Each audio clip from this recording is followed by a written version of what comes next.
Previous క్లాస్లో మనం సమితులు మరియు సమితుల యొక్క రూపాల గురించి నేర్చుకోవడం జరిగింది. మరి ఈరోజు ఈ క్లాస్లో మనం ఎక్సర్సైజ్ 2.1 చూద్దాం. సో మీరు స్క్రీన్ మీద చూసినట్లయితే మనకి ఫస్ట్ క్వశ్చన్ ఈ విధంగా ఉంది. క్రింది వాటిలో ఏవి సమితులు అవుతాయి, ఏవి సమితులు కావో వివరించండి. ఫస్ట్ వన్, జే అనే అక్షరంతో మొదలయ్యే మొత్తం నెలల సంఖ్య. సో జే అక్షరంతో మొదలైన నెలలు ఏముంటాయి, మనకి జూన్ ఉంటుంది, జనవరి ఉంటుంది, జూలై ఉంటుంది. సో ఈ 3 మంత్స్ ఉంటాయి కాబట్టి ఇది ఒక సమితి కింద మనం చెప్పవచ్చు. నెక్స్ట్, సో ఇండియాలో 10 మంది బాగా రచనలు రాసేవారంటే చాలామంది ఉంటారు కాబట్టి ఇది ఒక సమితి అనేది మనం తీసుకోలేము. అలాగే ప్రపంచంలో బాగా క్రికెట్ ఆడే బ్యాట్స్మెన్లు 11 మంది ఒక టీం కింద కావాలంట. సో ప్రపంచంలో చాలామంది ఉంటారు కాబట్టి ఇది కూడా మనం ఒక సమితి కింద మనం నిర్వచించలేము. నెక్స్ట్, మీ క్లాస్లో ఉండే మొత్తం బౌలర్ సముదాయము. సో మీ క్లాస్లో ఎంతమంది బౌలర్ ఉంటారో బౌలర్ సముదాయం మనం ఒక సమితి కింద తీసుకోవచ్చు. సో ఇది ఒక సమితి అవుతుంది. నెక్స్ట్, 11 పూర్ణ సంఖ్యల యొక్క సముదాయము. 11 పూర్ణ సంఖ్యలు నాకు ధర్మం గురించి చెప్తున్నాను కాబట్టి ఇది ఒక సమితి అవుతుంది. సో ఇక్కడ మనకి ఫస్ట్ది, 4th, 5th అనేది సమితి అవుతుంది. 2nd, 3rd సమితులు కావు. Next second question, if A equal to 0, 2, 4, 6, B equal to 3, 5, 7, C equal to P, Q, R. అయితే ఇలా ఇచ్చి ఏ ఇచ్చాడు, బి ఇచ్చాడు, సి ఇచ్చాడు, కింద మనకి బ్లాంక్స్ ఫిల్అప్ చేయమన్నాడు. సో ఈ సింబల్ ఉపయోగించి belongs to, does not belongs to అనే సింబల్ని ఉపయోగించి మన కింది ఖాళీని పూరించాలి. సో అక్కడ ఇచ్చిన ఫస్ట్ క్వశ్చన్ చూద్దాం మనం. 0 డాష్ ఏ ఇచ్చాడు. 0 అనేది ఏలో ఉంది కదా, ఉంది కాబట్టి మనం ఏం ఉపయోగించాలి, బిలాంగ్స్ టు అనే సింబల్ మనం ఉపయోగిస్తాం. బిలాంగ్స్ టు అనే సింబల్ని ఉపయోగిస్తాం. నెక్స్ట్ 3 డాష్ సి, ముందు సి చూడాలి. సి ఏంటి, ఇది ఏముందో PQR ఉంది కానీ ఇక్కడ ఏమి ఇచ్చాడు, 3 అని ఇచ్చాడు. సో 3 అనేది సిలో లేదు కాబట్టి మనం డస్ నాట్ బిలాంగ్స్ టు అనే సింబల్ని యూజ్ చేస్తాం. నెక్స్ట్ వన్, 4 డాష్ బి అని ఇచ్చాడు. 4 డాష్ బి. ఇప్పుడు బీలో ఏమన్నా చూసుకోవాలి. బీలో ఏమన్నా 3, 5, 7 మాత్రం ఉంది. ఇక్కడ ఏమి ఇచ్చాడు, 4 ఇచ్చాడు. సో 4 బీలో ఉందా, లేదు కాబట్టి 4 does not belongs to B. Next 4th one, 8 dash A ఇచ్చాడు. 8 డాష్ ఏ, ముందు ఏలో ఏమన్నా చూద్దాం. ఏలో 2, 0, 2, 4, 6 ఉన్నాయి. ఇక్కడ ఏమి ఇచ్చాడు, 8 ఇచ్చాడు కాబట్టి does not belongs to. Next 5th one, P dash C ఇచ్చాడు. సిలో ఏమున్నాయి, ముందు PQRలు ఉన్నాయి. ఇక్కడ ఏమి ఇచ్చాడు, పి ఇచ్చాడు కాబట్టి పి అనేది సిలో ఉంది కాబట్టి బిలాంగ్స్ టు రాస్తాం అనమాట. Next 6th one, 7 dash B. 7 dash B. B చూద్దాం. బీలో ఏమున్నాయి, 3, 5, 7. ఇక్కడ ఏమి ఇచ్చాడు, 7 చేస్తాం. 7 బీలో ఉంది కాబట్టి బిలాంగ్స్ టు. సో ఈ విధంగా ఒక మూలకము ఆ సమితికి చెందుతుంది, చెందదు అనే విషయాన్ని మనం belongs to, does not belongs to అనే సింబల్ యూజ్ చేసి మనం ఈ విధంగా పూర్తి చేస్తాం. థర్డ్ రమ్ను ఇక్కడ ఇవ్వబడిన కొన్ని సమస్యలను మనం సింబల్ను ఉపయోగించి దీన్ని మార్చడం జరగాలన్నమాట. సో అందులో ఫస్ట్ వన్, ఎక్స్ అనే మూలకము ఏకు చెందదు. చెందదు అంటే మనం ఏం ఉపయోగిస్తాం, మనం డస్ నాట్ బిలాంగ్స్ టు అనే సింబల్ ఉపయోగిస్తాం. So X does not belongs to A, ఇది ఆన్సర్. నెక్స్ట్, డి అనేది సమితి బిలోని మూలకము. డి అనేది ఏం సంబంధించి అంటే బిలోని మూలకము. సో మనం ఏం చేస్తున్నప్పుడు D belongs to B. D belongs to B. Next, 1 అనేది సహజ సంఖ్యల సమితికి చెందినది. సహజ సంఖ్యల సమితిని మనం ఏం చేస్తాం, letter N. So 1 belongs to N. 1 belongs to N. 8 అనేది ప్రధాన సంఖ్యల సమితికి చెందదు. ప్రధాన సంఖ్య మనం పీ లెటర్తో చూస్తాం. మనం చెందదు అన్నాడు కాబట్టి 8 does not belongs to P. Next 4th question, కింది వాటిల్లో ఏం సత్యమో ఏం అసత్యమో సరిచేయండి అని అడుగుతున్నాడు వాడు. So first one, 5 does not belongs to ప్రధాన సంఖ్యల సమితి. ఇక్కడ 5 అనేది ప్రధాన సంఖ్యల సమితిలో ఉండదు అంటున్నాడు. సో ప్రధాన సంఖ్యల్లో 5 ఎందుకు ఉంటుంది, ఉంటుంది. ప్రధాన సంఖ్యల్లో 5 ఉంటుంది. ఇందువల్ల ప్రధాన సంఖ్యలు ఏంటి 2, 3, 5, 7, 11, 13, 17 ఇవన్నీ కూడా. సో 5 అనేది ఇప్పుడు ప్రధాన సంఖ్యల సమితిలో ఉంటుంది. వాడు ఇచ్చింది ఏంటి ఉండదు అన్నాడు కాబట్టి ఇది ఏంటిది అసత్యం. సత్యం ఏంటి 5 బిలాంగ్స్ టు పి. పి అంటే ప్రధాన సంఖ్యల సమితి అని అర్థం. Next S equal to set of 5, 6, 7 implies 8 belongs to S. ఇక్కడ ఎస్లోనే 5, 6, 7 మాత్రమే ఉన్నాయి. ఇక్కడ ఏమన్నాడు 8 ఉంటుంది అంటున్నాడు. సో ఇదేంటి అసత్యం. మరి 8 does not belongs to S. 8 అనేది ఎస్లో ఉండదు. Next -5 does not belongs to W.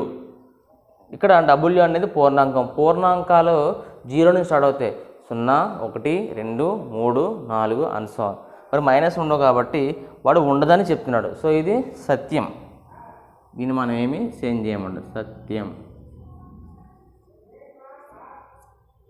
Next 8/11 belongs to Z. 8/11 జడ్కు చెందుతుందని ఇచ్చేవాడు. ఆ జడ్ అంటే ఏంటి పూర్ణ సంఖ్యల సమితి. పూర్ణ సంఖ్యల్లో అంటే ఏంటి మైనస్లు ప్లస్లు 0 వాల్యూస్ మాత్రమే ఉంటాయి. రుణ సంఖ్యలు ధన సంఖ్యలు 0తో కలిపి ఉండే సంఖ్యలు మనం పూర్ణ సంఖ్యలు అంటాం.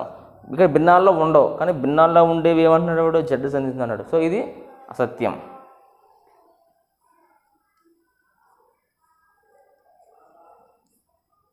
సత్యం ఏంటి 8/11 does not belongs to Z. So ఆ విధంగా మనం ఆన్సర్ రాయాలి. నెక్స్ట్ 5th క్వశ్చన్, వీటిని మనం రోస్టర్ ఫామ్లోకి మార్చాలి. సెట్ బోల్డర్ ఫామ్లో ఇచ్చిన వాటిని రోస్టర్ ఫామ్లోకి చేంజ్ చేయమని క్వశ్చన్ ఇచ్చాడు. First one b = x: x అనేది 6 కన్నా తక్కువైన సహజ సంఖ్య. 6 కన్నా తక్కువైన సహజ సంఖ్యలు ఏంటి 1, 2, 3, 4, 5. So b =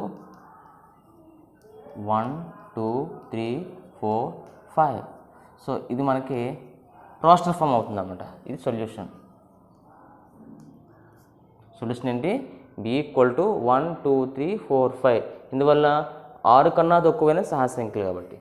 next second one solution c = x: x అనేది 2 అంకెల సంఖ్య మరియు అంకెల మొత్తం 8 అవ్వాలి. 2 అంకెల సంఖ్య అవ్వాలి మరియు అంకెల మొత్తం మనకి 8 అవ్వాలి. So c = first one 17. ఇది 2 అంకెల సంఖ్య. కలిపితే ఎంత అవుతుంది మనకి 1, 7 యాడ్ చేస్తే 8 అవుతుంది. నెక్స్ట్ 26 2 యాడ్ చేస్తే 8 అవుతుంది. నెక్స్ట్ 35 8 అవుతుంది. Next 44, next 53, next 62, next 71, next 80 కూడా 2 అంకెల సంఖ్య అవుతుంది. 2 యాడ్ చేస్తే మనకి 8 అవుతుంది. సో ఇది ఆన్సర్. సో ఈ విధంగా మనం రోస్టర్ ఫామ్లోకి చేంజ్ చేస్తాం. నెక్స్ట్ d, x అనేది 60ని భాగించే ప్రధాన సంఖ్య. 60ని భాగించే ప్రధాన సంఖ్య. ముందు 60ని భాగిద్దాం. ఇక్కడ 60 2 table 30 times, again 2 table 15 times, 3 table 5 times. మనకి ఏం వచ్చినాయి ప్రధాన సంఖ్యలు 2, 3, 5 ఈ 3 వచ్చినాయి కాబట్టి సో మనకు 60ని భాగించే ప్రధాన సంఖ్యలు ఏంటంటే 2, 3, 5. So answer 2, 3, 5. Next x: x అనేది బెటర్ అనే పదంలోని అక్షరం. BETTR బెటర్ అనే పదంలోని అక్షరము. బెటర్ అనే పదాల అక్షరం ఏమున్నాయి B ఉంటుంది, E ఒకసారి రాస్తాము, 1 A రాస్తాము, R. సో BETR అనేది ఈ బెటర్ అనే పదంలోని అక్షరాలు.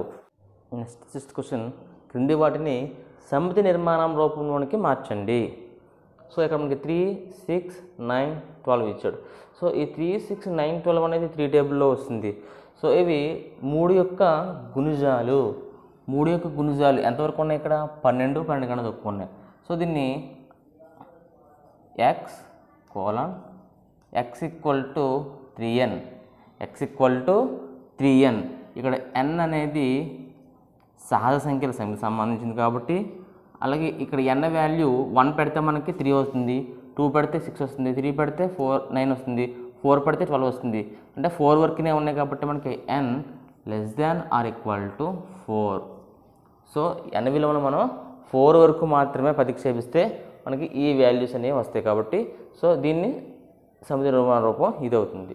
నెక్స్ట్ 2, 4, 8, 16, 32. సో దీన్ని మనం గమనించినట్లయితే x equal to 2 power n, 2 power 1 2 square అంటే 4, 2 క్యూబ్ అంటే 8, 2 పవర్ 4 అంటే 16, 2 పవర్ 5 అంటే 32 అంటే 5 వరకు వచ్చింది కాబట్టి ఇక్కడ n అనేది సహజ సంఖ్యల సమితికి సంబంధించింది. n less than or equal to 5. 5 కన్నా తక్కువ విలువలు మనం ఇక్కడ n ప్లేస్లో ప్రతిక్షేపించినట్లయితే మనకి ఈ విలువలు అనేవి వస్తాయి. సో ఇది సమితి నిర్మాణ రూపం.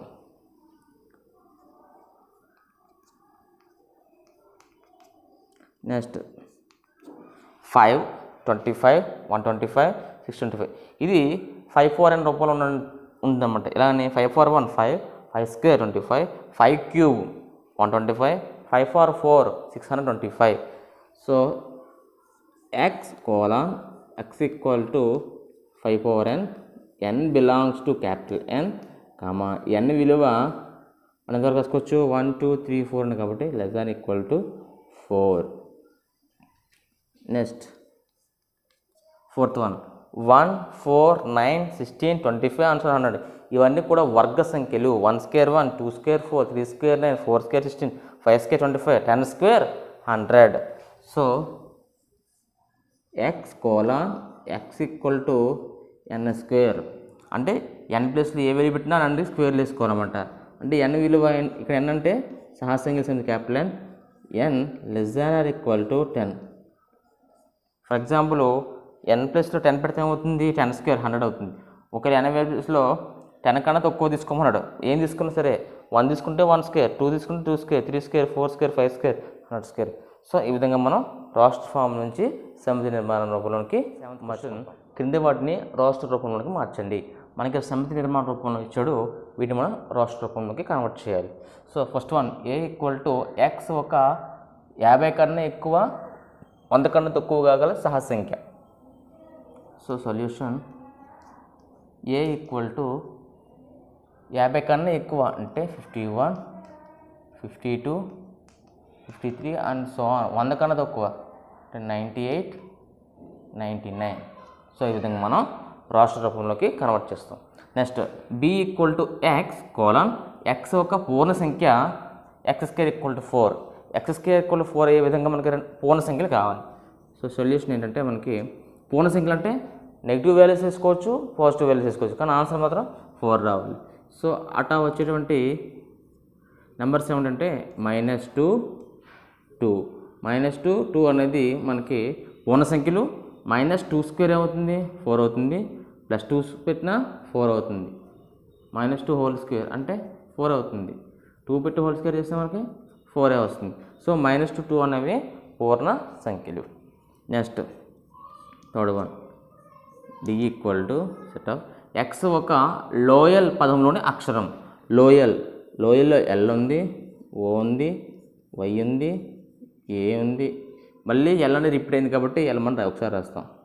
సో LOYA అనేది ఈ లోయల్ అనే పదంలోని అక్షరం.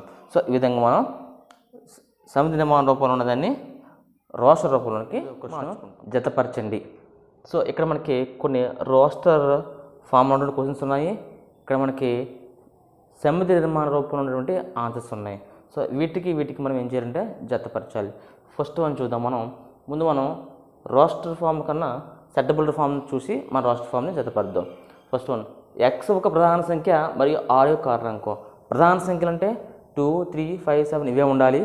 నెక్స్ట్ వాడు ఏమన్నా r యొక్క కారణాంకం.